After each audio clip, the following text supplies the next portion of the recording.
السلام علیکم، ہمارے چینل ڈیجیٹل فیوچر اے آئی اسکول میں خوش آمدید۔ ہم آپ سے گزارش کرتے ہیں کہ ہمارے چینل کو سبسکرائب کریں، لائک کریں اور اپنے دوستوں کے ساتھ بھی شیئر کریں۔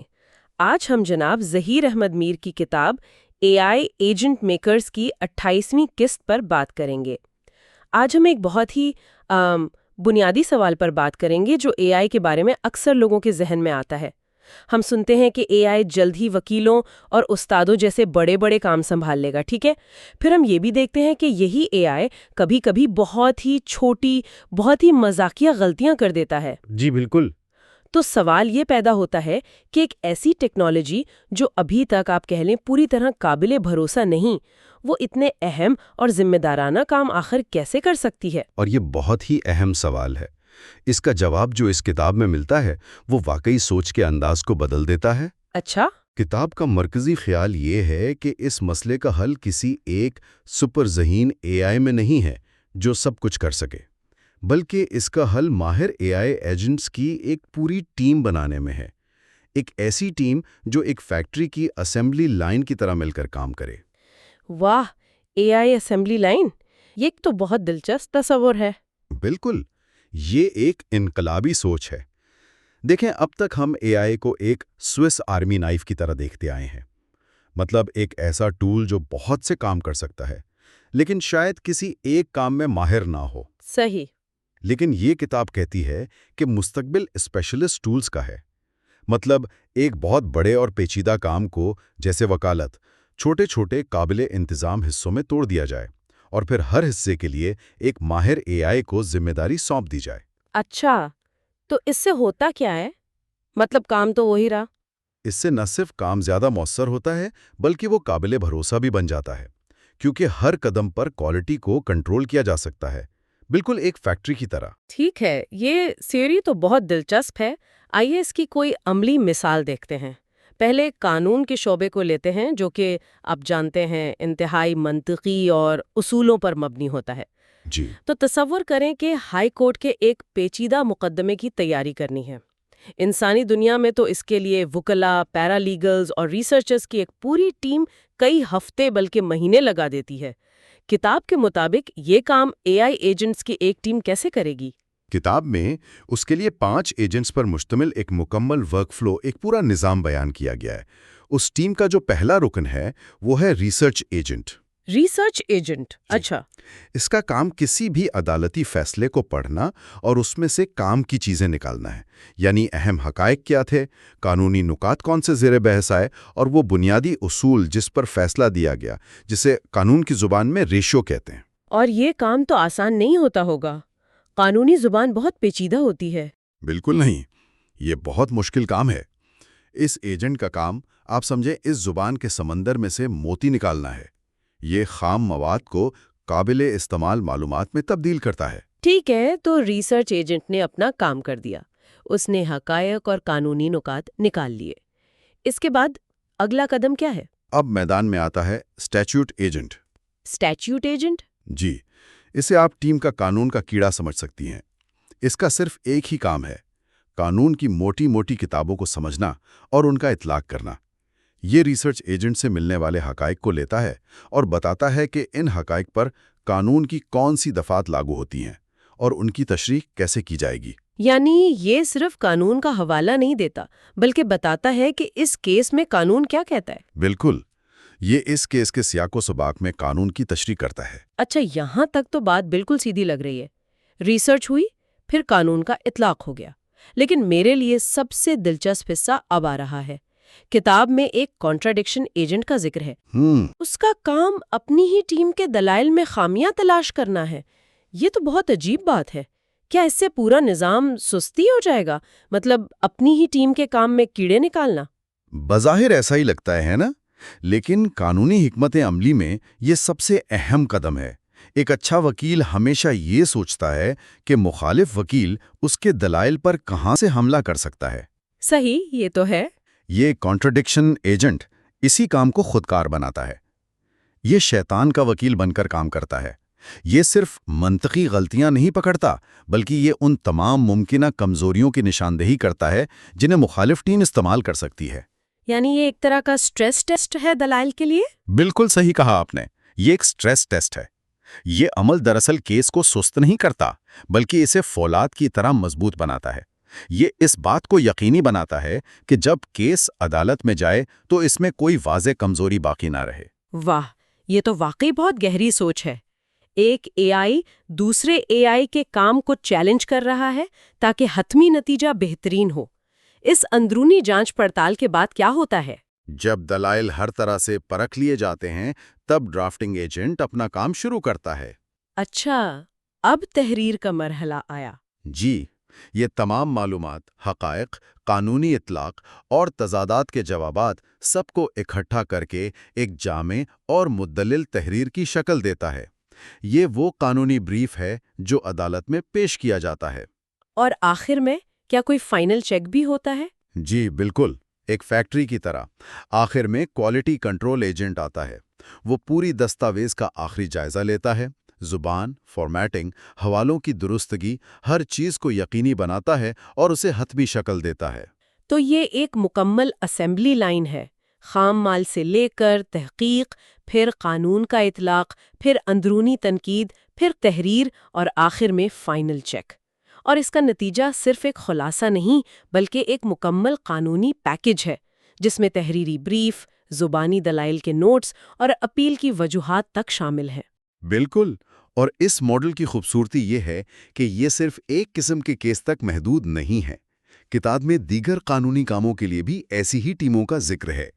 مثال کے طور پر معاہدوں یعنی کانٹریکٹس کو منظم کرنے کا ایک پورا نظام ہے۔ اچھا، یہ دلچسپ ہے۔ معاہدوں کا کام تو مقدمے بازی سے بہت مختلف ہوتا ہے۔ اس میں دلائل کے بجائے تفصیلات اور چھوٹی چھوٹی شرطوں پر زیادہ توجہ ہوتی ہے نا؟ جی، اور اسی لیے اس کی ٹیم بھی مختلف ہے۔ اس ٹیم کا ایک سب سے دلچسپ رکن ہے risk analysis agent. Risk analysis agent? اس ایجنٹ کا واحد مقصد پیرانوئڈ ہونا ہے۔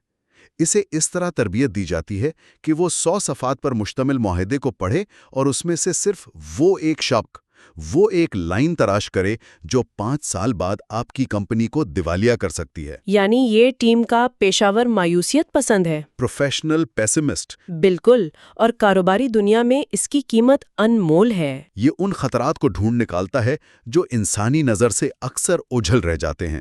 تو قانون کے شعبے میں یہ ڈیجیٹل اسمبلی لائن کا تصور واقعی بہت طاقتور لگتا ہے۔ یہ پیچیدہ کام کو قابل بھروسہ اور منظم بنا دیتا ہے۔ لیکن ایک سوال ہے، کیا یہی اصول کسی ایسے شعبے میں بھی کام کر سکتا ہے جہاں منطق سے زیادہ انسانی تعلقات، جذبات اور نشوونما اہم ہوں، جیسے کہ تعلیم؟ بہت اچھا سوال ہے، اور کتاب کے مطابق اس کا جواب ہاں ہے، بلکہ یہاں یہ تصور اور بھی بڑے پیمانے پر لاگو کیا گیا ہے۔ اور بھی بڑے پیمانے پر؟ جی، کتاب میں ایک اے آئی ڈیجیٹل سکول چلانے کا پورا نظام تجویز کیا گیا ہے۔ یہ صرف ایک مضمون پڑھانے کی بات نہیں، بلکہ ایک پورے سکول کے انتظامی اور تعلیمی ڈھانچے کو چلانے کی بات ہے، جس میں 6 مختلف اے آئی ایجنٹس کی ایک ٹیم کام کرتی ہے۔ ایک پورا اسکول اے آئی کی مدد سے؟ یہ تو بہت بڑا دعویٰ ہے۔ اس کی ٹیم کیسی دکھتی ہے؟ اس کی شروعات منصوبہ سازوں سے ہوتی ہے۔ پہلا ہے کریکولم ایجنٹ۔ کریکولم ایجنٹ، نصاب بنانے والا؟ جی، جو پورے تعلیمی سال کا نصاب تیار کرتا ہے، اسے آپ اسکول کا آرکیٹیکٹ کہہ سکتے ہیں، جو پوری عمارت کا نقشہ بناتا ہے۔ اس کے بعد ہے لیسن پلان ایجنٹ، جو اس نقشے کی بنیاد پر ہر ہفتے کے اسباق کی تفصیلات تیار کرتا ہے۔ اچھا، تو ایک بڑے پلان کو چھوٹے ہفتہ وار حصوں میں توڑتا ہے۔ بالکل، یہ وہ سائٹ سپروائزر ہے جو اس بات کو یقینی بناتا ہے کہ ہر ہفتے کیا پڑھایا جانا ہے۔ یہ دونوں ایجنٹ مل کر وہ کام کرتے ہیں جو انسانی اساتذہ کے وقت کا ایک بہت بڑا حصہ لے لیتا ہے۔ ٹھیک ہے، تو منصوبہ بندی ہو گئی۔ اس کے بعد پڑھانے کا عمل آتا ہے۔ یہ تو کسی بھی عام آن لائن کورس جیسا ہی لگتا ہوگا۔ سطح پر تو ایسا ہی لگتا ہے۔ تیسرا ایجنٹ ہے ٹیچنگ ایجنٹ، جو اصل مواد فراہم کرتا ہے۔ یہ ویڈیوز، ٹیکسٹ یا انٹریکٹیو مشقوں کی صورت میں ہو سکتا ہے۔ اور چوتھا ہے اسیسمنٹ ایجنٹ، جو طلبہ کی سمجھ کو جانچنے کے لیے کوئز اور امتحانات بناتا ہے اور انہیں چیک بھی کرتا ہے۔ یہاں تک تو یہ ایک روایتی آن لائن نظام لگتا ہے، لیکن اس نظام کی اصل طاقت اگلے 2 ایجنٹس میں ہے، جو اسے محض ایک کورس سے بڑھ کر ایک اسکول بناتے ہیں۔ اچھا، وہ کون سے ہیں؟ آپ یقیناً پروگریس ٹریکنگ ایجنٹ اور پیرنٹ کمیونیکیشن ایجنٹ کی بات کر رہے ہیں۔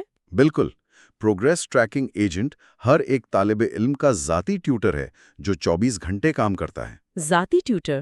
وہ کیسے؟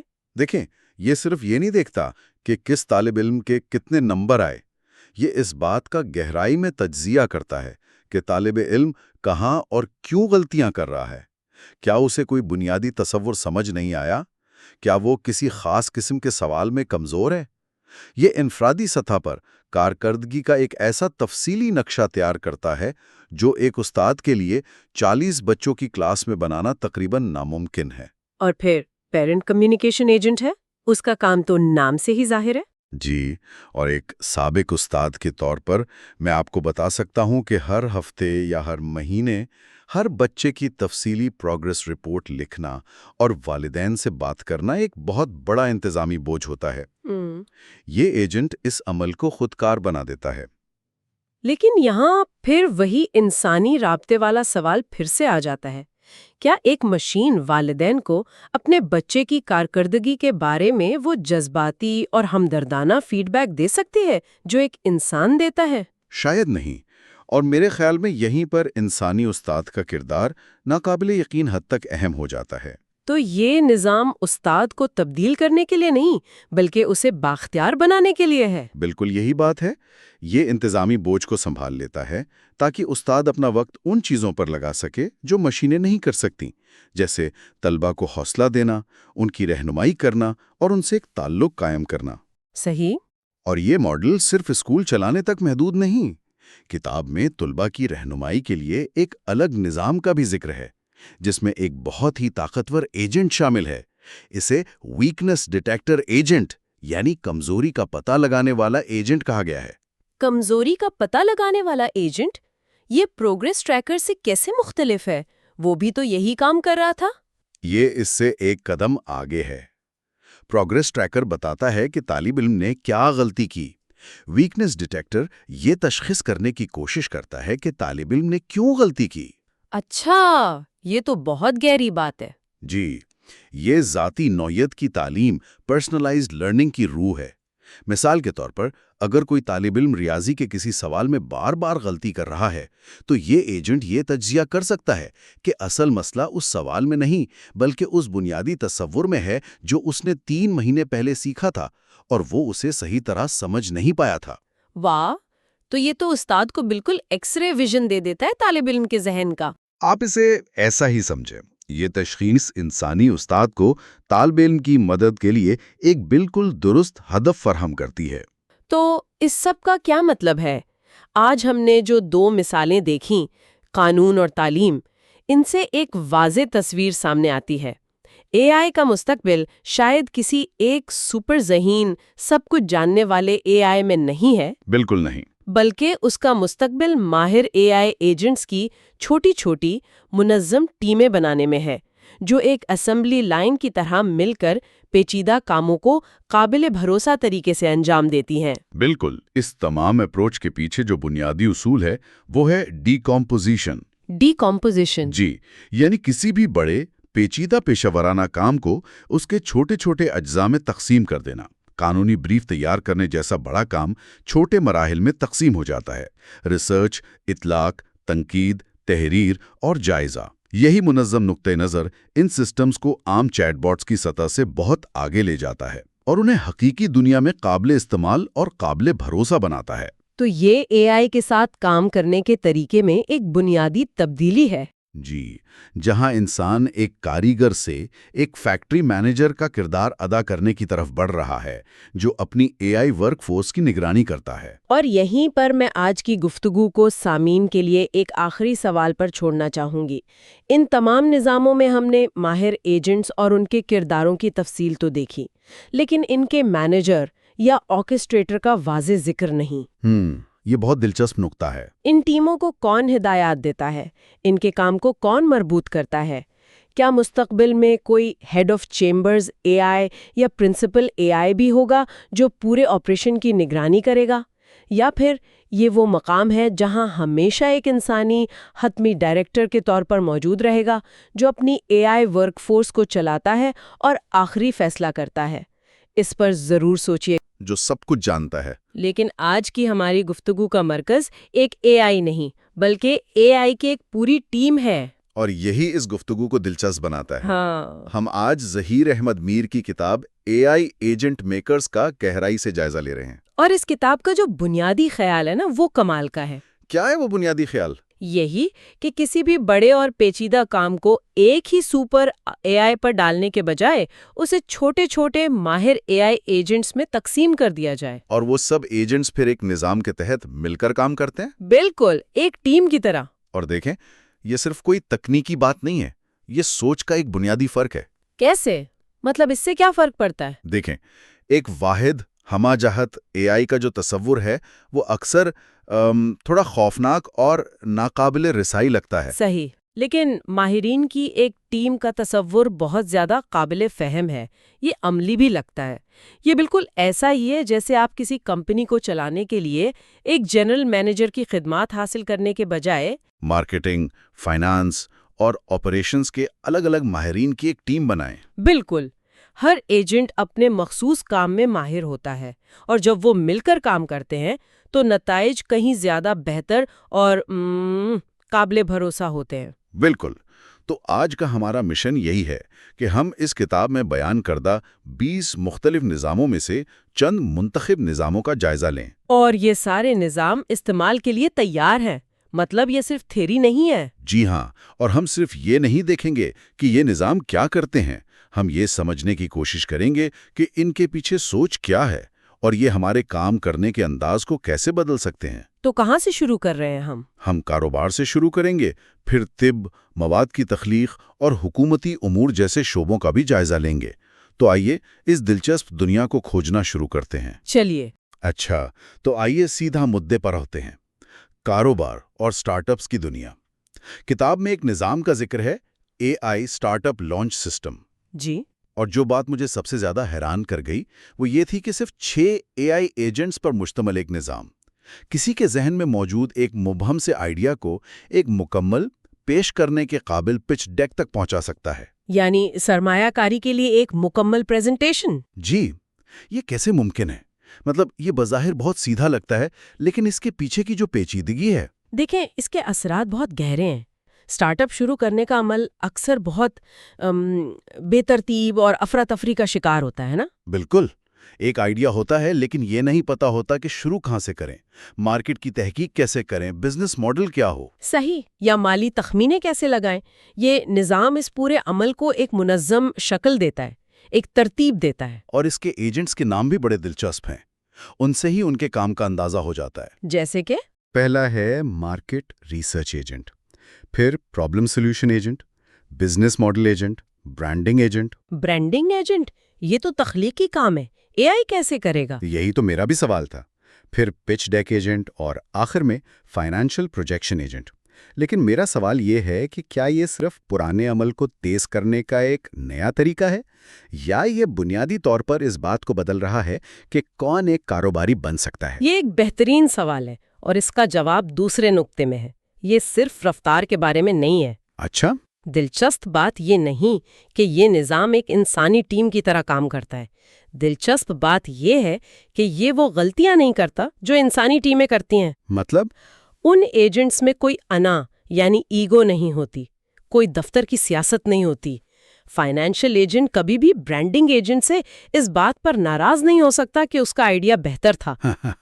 صحیح۔ مارکیٹ ریسرچ ایجنٹ تھکاوٹ کی وجہ سے کوئی اہم ڈیٹا نظر انداز نہیں کرے گا، تو یہ نظام صرف عمل کو خودکار نہیں کرتا، یہ انسانی ناکارکردگی کو بھی ختم کرتا ہے۔ یہ تو ایک بہت بڑا نکتہ ہے۔ جی، اور اس کی وجہ سے یہ رکاوٹ کو اتنا کم کر دیتا ہے کہ اب کوئی بھی شخص جس کے پاس صرف ایک اچھا آئیڈیا ہے وہ اسے ایک قابل عمل کاروباری منصوبے میں تبدیل کر سکتا ہے، بغیر کسی بڑی ٹیم یا وسائل کے۔ بالکل۔ یہ تو ایک بہت بڑا ذہنی پریورتن ہے۔ اس کا مطلب ہے کہ یہ ٹیکنالوجی صرف موجودہ کاروباری افراد کی مدد نہیں کر رہی۔ نہیں، یہ نئے کاروباری افراد کی ایک پوری نسل کو فعال کر رہی ہے۔ اور یہ صرف سٹارٹ اپس تک ہی محدود نہیں ہوگا، ہے نا؟ کتاب میں دوسرے کاروباری نظاموں کا بھی ذکر ہے، جیسے ڈیجیٹل مارکیٹنگ سسٹم۔ جی، اس میں بھی اسٹریٹجی، مواد کا کیلنڈر اور کاپی رائٹنگ جیسے ماہر ایجنٹس ہیں۔ اور ایک HR ڈپارٹمنٹ سسٹم کا بھی ذکر ہے۔ بالکل، اور یہ تو بہت عملی مثال ہے۔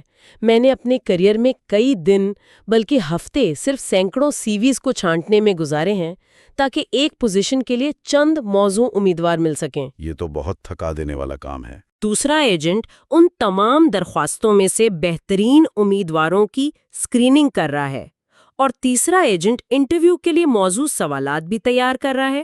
تو یہ صرف وقت بچانے والی بات نہیں ہے؟ نہیں، یہ انسانی HR مینیجرز کی ذہنی توانائی کو آزاد کرتا ہے تاکہ وہ انٹرویو کے انسانی پہلو پر توجہ دے سکیں، امیدوار کی شخصیت، کمپنی کے کلچر سے اس کی مطابقت، ان چیزوں پر۔ تو یہ نظام انتظامی بوجھ کو کم کر کے انسانی صلاحیتوں کو بہتر طریقے سے استعمال کرنے کا راستہ دکھا رہے ہیں۔ بالکل، یہی بات ہے۔ اچھا، تو یہ تو ہوئی کاروباری دنیا کی بات، جہاں غلطی کی قیمت شاید ایک پچ ڈیک کا مسترد ہونا ہو۔ لیکن کیا ہوتا ہے جب داؤ پر اس سے کہیں زیادہ لگا ہو؟ جیسے کہ کتاب میں اس تصور کا اطلاق ایک ایسے شعبے پر کیا گیا ہے جہاں درستگی زندگی اور موت کا معاملہ ہو سکتی ہے، طب کا شعبہ۔ اور یہاں ٹیکنالوجی کا کردار بہت نازک اور ذمہ دارانہ ہو جاتا ہے۔ بالکل۔ کتاب میں ایک نظام ہے، patient health interpretation agent team. یہ نظام مریضوں کو ان کی اپنی میڈیکل رپورٹ سمجھنے میں مدد دینے کے لیے بنایا گیا ہے، جو اکثر بہت ہی تکنیکی زبان سے بھری ہوتی ہیں اور ایک عام آدمی کے لیے سمجھنا تقریباً ناممکن ہوتا ہے۔ جی، اور اس کے 4 ایجنٹس ہیں۔ پہلا تو ایک OCR ایجنٹ ہے جو رپورٹ کو پڑھتا ہے، پھر ایک ایکسپلینیشن ایجنٹ ہے جو اسے آسان زبان میں سمجھاتا ہے۔ یہ دونوں تو سیدھے سادے لگتے ہیں۔ جی، لیکن پھر آتا ہے ریڈ فلیگ ڈیٹیکشن ایجنٹ، یعنی خطرناک علامات کی نشاندہی کرنے والا۔ اچھا۔ اور چوتھا، جو مجھے سب سے زیادہ سوچنے پر مجبور کرتا ہے، وہ ہے کویسچن فار ڈاکٹر ایجنٹ۔ یہ ایجنٹ رپورٹ کا تجزیہ کر کے وہ سوالات تیار کرتا ہے جو مریض کو ڈاکٹر سے پوچھنے چاہیے۔ یہ بہت دلچسپ ہے۔ لیکن یہاں میرا سوال یہ ہے کہ ان سوالات کا معیار کیا ہے؟ کیا یہ عمومی سوالات ہیں، جیسے ان نمبروں کا کیا مطلب ہے، یا یہ اتنے ذہین ہیں کہ کہہ سکیں میرے خاندان میں دل کی بیماری کی تاریخ کو مد نظر رکھتے ہوئے کیا مجھے اس مخصوص مارکر وائی کے بارے میں فکر مند ہونا چاہیے؟ یہ اس نظام کی کامیابی یا ناکامی کا مرکزی نقطہ ہے۔ صحیح۔ اور یہیں اس کا اصل مقصد واضح ہوتا ہے۔ اس کا مقصد ہرگز ڈاکٹر کی جگہ لینا یا تشخیص کرنا نہیں ہے۔ یہ ناممکن بھی ہے اور غیر ذمہ دارانہ بھی ہوگا۔ تو پھر اس کا مقصد کیا ہے؟ اس کا اصل مقصد مریض اور ڈاکٹر کے درمیان جو رابطے کا خلا ہے اسے پر کرنا ہے۔ یہ ایک مواصلاتی پل، کمیونیکیشن برج ہے۔ اچھا۔ ایک اچھا نظام صرف عمومی سوالات نہیں بنائے گا، وہ رپورٹ میں موجود ڈیٹا کو مریض کی فراہم کردہ بنیادی معلومات سے جوڑ کر زیادہ موزوں، زیادہ ذاتی نوعیت کے سوالات پیدا کرے گا۔ ٹھیک ہے۔ لیکن اس سے بھی اہم بات یہ ہے کہ یہ مریض کو اپنی صحت کی گفتگو میں ایک فعال کردار ادا کرنے کا اعتماد دیتا ہے۔ لیکن کیا اس کا کوئی منفی پہلو بھی ہو سکتا ہے؟ مجھے ڈر ہے کہ کیا ایسا ممکن ہے کہ یہ ایجنٹ کسی معمولی سی غیر معمولی قدر یعنی انوملی کی بنیاد پر ایسے سوالات پیدا کر دے جو مریض میں غیر ضروری پریشانی اور اضطراب پیدا کریں؟ یہ ایک بہت بہت حقیقی خطرہ ہے، اور اس کا انحصار اس نظام کی کیلیبریشن پر ہے۔ کیلیبریشن سے کیا مراد ہے؟ اس کا ریڈ فلیگ ایجنٹ بہت زیادہ حساس نہیں ہونا چاہیے کہ ہر چھوٹی بات پر خطرے کی گھنٹی بجا دے۔ اس کی پروگرامنگ بہت متوازن ہونی چاہیے۔ اس کا مقصد مریض کو بااختیار بنانا ہے، خوف زدہ کرنا نہیں۔ تو توازن بہت ضروری ہے؟ جی، یہ ٹیکنالوجی کو انسانی صحت کی وکالت کا ایک ذریعہ بنا رہا ہے، لیکن اس وکالت کو ذمہ دارانہ ہونا چاہیے۔ کتاب اس بات پر بار بار زور دیتی ہے کہ یہ نظام ڈاکٹر کے مشورے کا متبادل نہیں ہے، یہ اس مشورے کو زیادہ سے زیادہ مؤثر بنانے کا ایک ذریعہ ہے۔ یہ بہت اہم وضاحت ہے، اور یہ صرف مریضوں کے لیے ہی نہیں ہے نا؟ نہیں، بالکل نہیں۔ اسی شعبے میں ایک اور نظام ہے، میڈیکل ریسرچ سمرائزیشن سسٹم۔ جی، اور یہ طبی ماہرین کے لیے بنایا گیا ہے۔ یہ نظام ہزاروں تحقیقی مقالوں میں سے متعلقہ معلومات تلاش کر کے ان کا خلاصہ تیار کرتا ہے۔ یہ تو علم کے ایک سمندر میں سے سب سے متعلقہ موتی نکالنے جیسا ہے۔ اور یہ آج کے دور میں ناگزیر ہو چکا ہے۔ طبی علم اتنی تیزی سے بڑھ رہا ہے کہ کسی ایک انسان کے لیے تمام نئی تحقیق سے باخبر رہنا تقریباً ناممکن ہے۔ صحیح۔ یہ نظام دراصل ڈاکٹروں اور سائنسدانوں کو ان کے سب سے قیمتی اثاثے یعنی وقت کو واپس لوٹا رہا ہے تاکہ وہ تحقیق اور مریضوں کے علاج پر زیادہ توجہ دے سکیں۔ تو ہم نے اے آئی کو ایک تجزیاتی ٹول کے طور پر کاروبار میں اور ایک مواصلاتی پل کے طور پر طب میں دیکھا ہے، لیکن کتاب ایک اس سے بھی بڑا دعویٰ کرتی ہے۔ وہ کیا؟ کہ اے آئی ایک تخلیقی ساتھی یعنی کریٹو پارٹنر بھی ہو سکتا ہے۔ اب یہ ایک بہت جرأت مندانہ دعویٰ ہے۔ جی ہاں، یہ وہ جگہ ہے جہاں بہت سے لوگوں کو شبہ ہوتا ہے۔ بالکل۔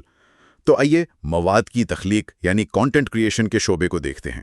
کتاب میں یوٹیوب کانٹینٹ فیکٹری کا ذکر ہے، جس میں topic research agent, script agent, تھمبنیل agent اور ایس ای او ایجنٹ جیسے اراکین شامل ہیں۔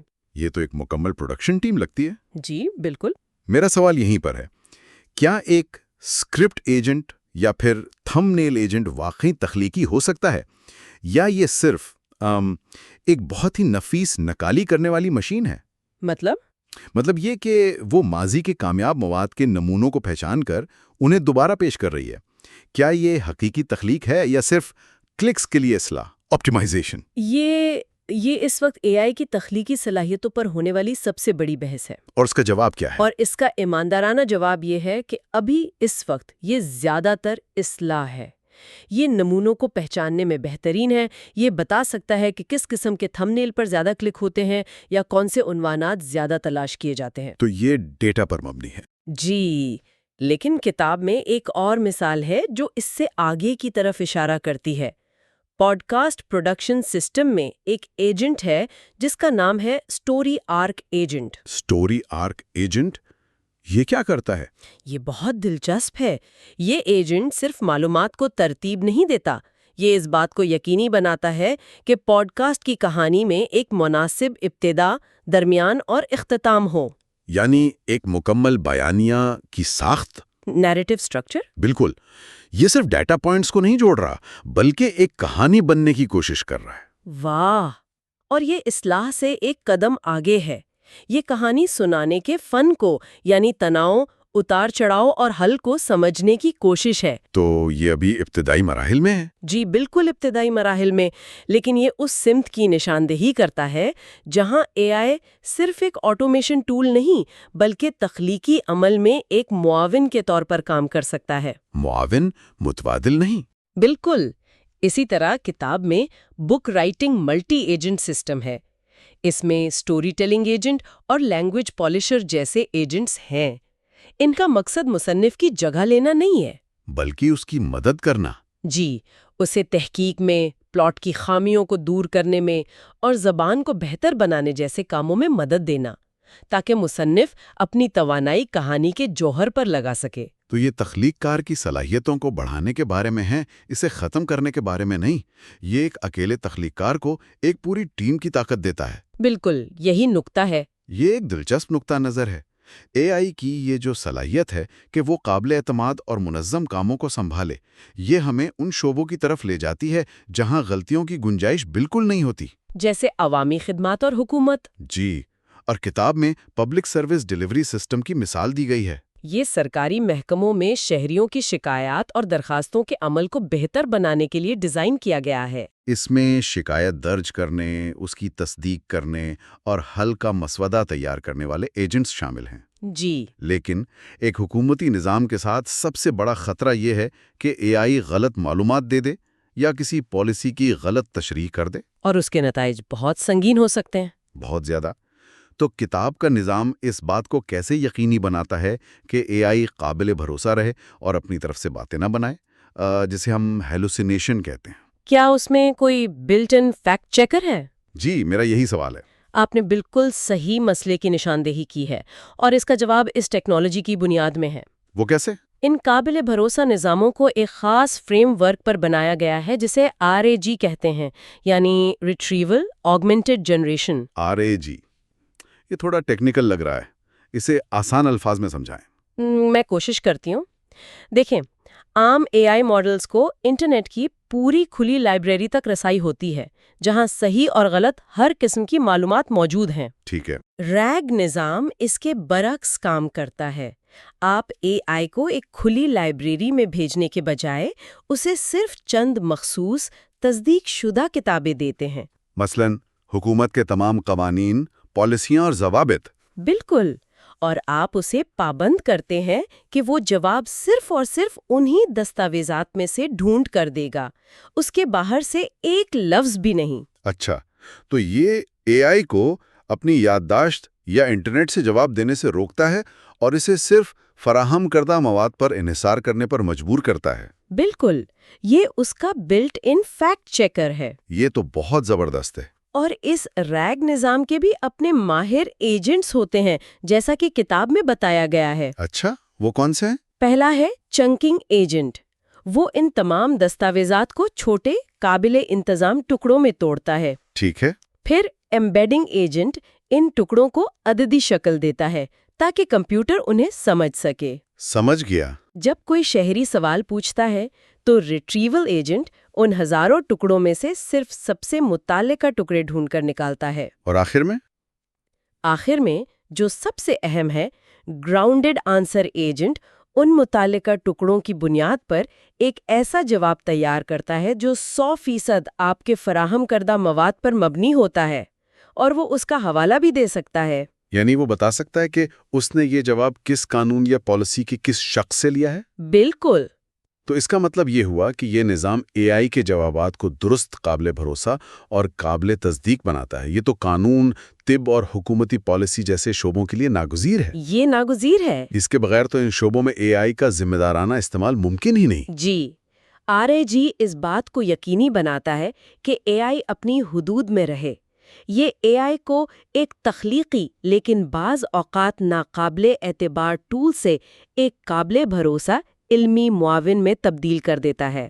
اور یہ کتاب کا ایک بنیادی پیغام ہے کہ صحیح کام کے لیے صحیح ساخت کا استعمال ضروری ہے۔ بالکل۔ تو اس سب کا کیا مطلب ہے؟